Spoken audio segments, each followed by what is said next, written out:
छान असे शेंगदाणा लाडू बनवून तयार झालेले आहे। ह्याची रेसिपी आपल्या चॅनलवरती अपलोड झालेली आहे। अगदी 2 वस्तूंपासून हे शेंगदाणा लाडू तयार होतात, बघू शकता। छान असं टेक्स्चर आलेलं आहे ह्याला, आणि अगदी गूळ आणि शेंगदाणे ह्याच्यापासून अगदी झटपट तुम्ही हे लाडू बनवू शकता। हे मुलांसाठी देखील खूप पौष्टिक असे आहेत आणि तुम्हीही खाऊ शकता। रोज सकाळी उठल्यानंतर एक लाडू जरी खाल्ला ना तर तो तुमच्या आरोग्यासाठी खूप चांगला असणार आहे। एक लाडू आपण आता फोडून बघूयात। तुम्ही बघू शकता छान असं टेक्स्चर आहे आणि अगदी लहानांपासून मोठ्यांपर्यंत सगळ्यांना आवडतात असे हे लाडू एक वेळ नक्की बनवून। याची रेसिपी खूप सोपी आहे, अगदी लहान मुलंही बनवू शकतील। चला तर मग रेसिपीला सुरुवात करूयात। सुरुवातीला काय करायचं, आपल्याला ज्या वस्तू लागणार आहेत जसे की शेंगदाणे, गूळ हाताखाली काढून घ्यायचं, म्हणजे परत जास्त वेळ आपला जात नाही। इथं मी अर्धा किलो शेंगदाणे घेतलेत। अर्धा किलो शेंगदाणेला अर्धा किलो गूळ बरोबर लागतो। पण तुम्हाला जर कमी गोड आवडत असेल किंवा जास्त गोड आवडत असेल तर तुम्ही गुळाचं प्रमाण कमी जास्त करू शकता। सुरुवातीला आपल्याला इथे शेंगदाणे अगदी खरपूस भाजून घ्यायचेत। गॅसची फ्लेम आपल्याला मीडियम टू लो करायचे आणि त्याच्यावरती अगदी मंद गॅसवरती शेंगदाणे भाजून घ्यायचेत। चला तर मग शेंगदाणे भाजून घेऊयात।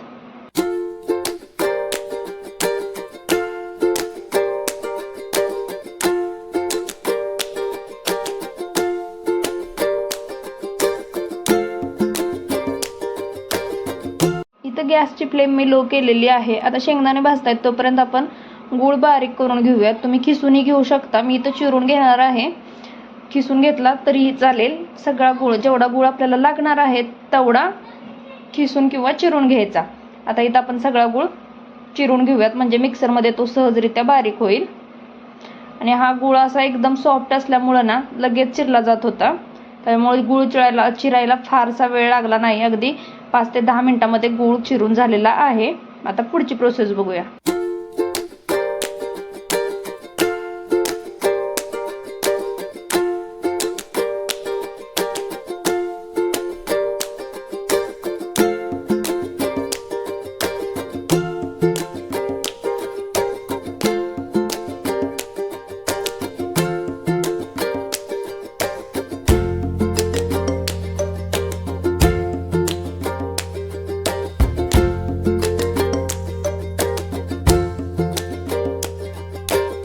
लाडू बनवण्यासाठी आपल्याला जेवढा गूळ लागणार आहे तेवढा आपण आता इथे चिरून घेतलेला आहे। आणि आपले इथे शेंगदाणे हे आता भाजत आलेत। अगदी 10 मिनिटं झाले मंद गॅसवरती त्यांना ठेवलं होतं, ते छान असे खरपूस भाजले गेलेले आहेत। अजून एक 5 मिनिटं भाजून घेऊयात आणि गॅस बंद करूयात।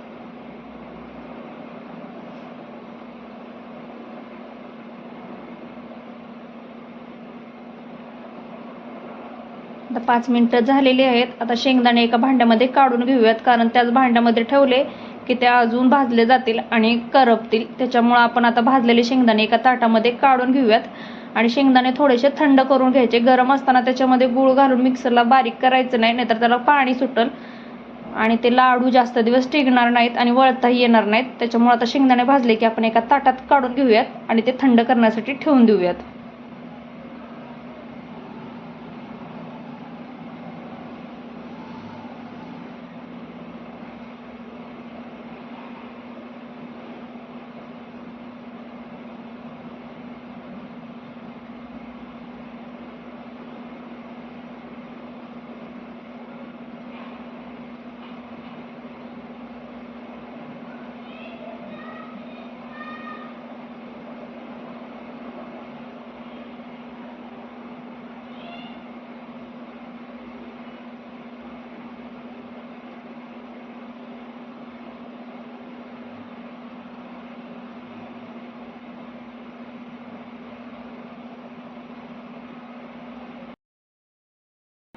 आता शेंगदाणे इथं आपले थंड झालेत। तुम्ही हवं तर साली काढू शकता, पण मी काही साली काढणार नाही, मी तसंच बारीक करणार आहे त्याच्यासोबत। तुम्हाला जर साली नको असतील तर तुम्ही काढू शकता किंवा मग अशा काही शेंगदाण्यांच्या काढून अशा ठेवू शकता। शेंगदाणे पण चांगले भाजलेले असतात त्याच्यामुळे साली त्याच्या सहजरित्या अगदी निघतात। आता हे लाडू आपण अगदी सोप्या पद्धतीने बघतोय, त्याच्यामुळे ना सुरुवातीला शेंगदाणे असे मिक्सरमध्ये घालून ओबडधोबड बारीक करून घेऊयात आपण। मिक्सर फिरवताना एकदम कंटिन्यू फिरवायचा नाही, नाहीतर ते शेंगदाणे एकदम बारीक होऊन ना त्याला असं तेल जास्त सुटतं।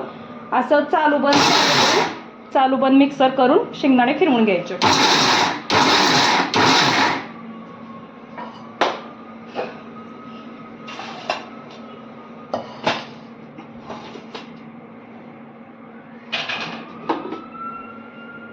आता हे शेंगदाणे आपले असे बारीक झालेत, ते असे काढून घेऊया. परत आपण ह्याला गुळासोबत पण बारीक करणार आहे, त्याच्यामुळे आता आपण ओबडधोबड असे सगळे शेंगदाणे वाटून घेऊयात.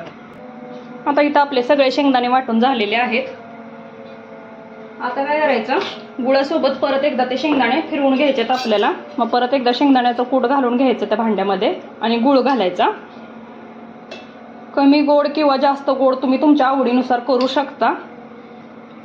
मी कमी गोड थोडेसे करणार आहे लाडू, त्याच्यामुळं मी गूळ थोडासा कमी घेतलाय. तुम्हाला जर जास्त आवडत असेल तर जास्त घेऊ शकता.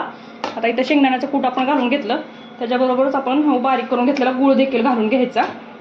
काय काय जण ह्याचा थोडासा पाक करून मग ते लाडू करतात, पण असे लाडू ना एकदम टेस्टी बनतात आणि जास्त दिवस टिकतात. कारण ह्याच्यात आपण तुपाचा वापर अजिबात केला नाही आहे, त्यामुळे त्याला तुपाट्याचा वास येणार नाही लाडूला, 1 महिनाभर जरी राहिले तरी. आता आपण हे वाटून घेऊयात. वाटलेले गूळ आणि शेंगदाणे काढून घेऊयात. छान असं आता बारीक झालेलं आहे, बघू शकता. छान असं त्याला तेल देखील शेंगदाण्याचं सुटतं, त्याच्यामुळे वरण तूप घालायची गरज नाही ह्याला. आता हे सगळे शेंगदाणे ना आपण गूळ घालून असे बारीक करून घेऊयात. छान अगदी सोप्या पद्धतीनं हे लाडू तयार होतात आणि मुलांना प्रचंड आवडतात. त्याच्यामुळं ना तुम्ही बनवू शकता, तेवढेच पौष्टिक आहेत. त्याच्यामुळं एकदा नक्की बनवा. याच पद्धतीनं आपण सगळं कूट आणि गूळ बारीक करून घेऊयात. आता इथं आपलं शेंगदाणा आणि गूळ सगळं वाटून झालेलं आहे. इथं मला अर्धा किलो शेंगदाण्यासाठी अर्धा किलो गूळ लागलेला आहे. आता हे सगळं आपण काढून घेऊया आणि ह्याचे लाडू बांधून घ्यायचे आहेत आपल्याला. हे छान एकदा हाताने ना व्यवस्थित मिक्स करायचं. तुम्ही बघू शकता छान असं ह्याला मॉइश्चर सुटलेलं आहे, त्यामुळे लाडू अगदी सहजरित्या वळले जातात. आता हे व्यवस्थित मिक्स करून घेऊयात एकसारखं, म्हणजे कुठं कमी जास्त गुळ असेल तर तो एकसारखा मिसळला जाईल.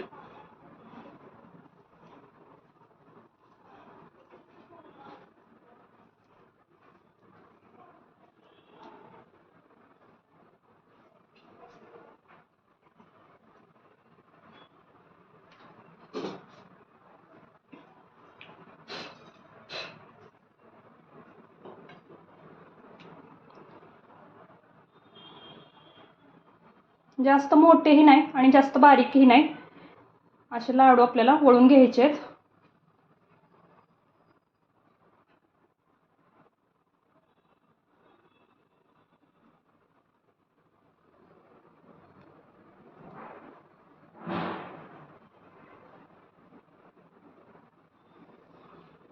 छान असे लाडू वळले जातात. आता आपण याच पद्धतीनं सगळे लाडू बनवून घेऊयात. तुम्ही जर अजून चॅनलवरती नवीन असाल, चॅनलला सबस्क्राईब केलं नसेल तर चॅनलला सबस्क्राईब करा, व्हिडिओला लाईक करा, आपले व्हिडिओ शेअर करा. चॅनलला सबस्क्राईब केल्यामुळे काय होईल, तुम्हाला रोज नवीन व्हिडिओ येतात ना त्याची अपडेट मिळेल. आणि आता आपण वाळवण सिरीज चालू करतोय उन्हाळ्यासाठी, तर त्याचेही अगदी नवनवीन व्हिडिओ तुम्हाला बघायला मिळतील. अगदी सहजरित्या हे लाडू वळले जातात, तुम्ही बघू शकता. अगदी लहान मुलंही करू शकतील असं आहे हे. आणि मोजून 2 वस्तूमध्ये आपण हे लाडू तयार केलेले आहेत.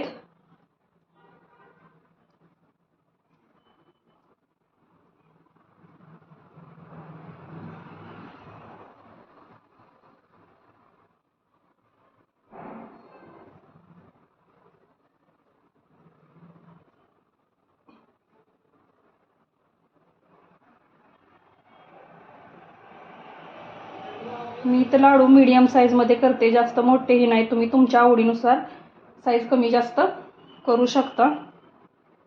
याच पद्धतीनं आपण सगळे लाडू करून घेऊयात. मीडियम साईजचे आपले 31 लाडू बनवून तयार झालेले आहेत. छान असे लाडू आहेत, बघू शकता. अगदी सहजरित्या वळले गेलेत. एक वेळ नक्की बनवून बघा या पद्धतीनं. अगदी सोपी पद्धत आहे. 2 वस्तूंपासून अगदी शेंगदाणा आणि गूळ याच्यापासून खमंग असे शेंगदाणा लाडू तयार होतात आणि पौष्टिक देखील आहेत. त्याच्यामुळे एक वेळ नक्की बनवा. चॅनलवरती नवीन असाल तर चॅनलला सबस्क्राईब करा, व्हिडिओला लाईक करा, कमेंट करा, शेअर करा.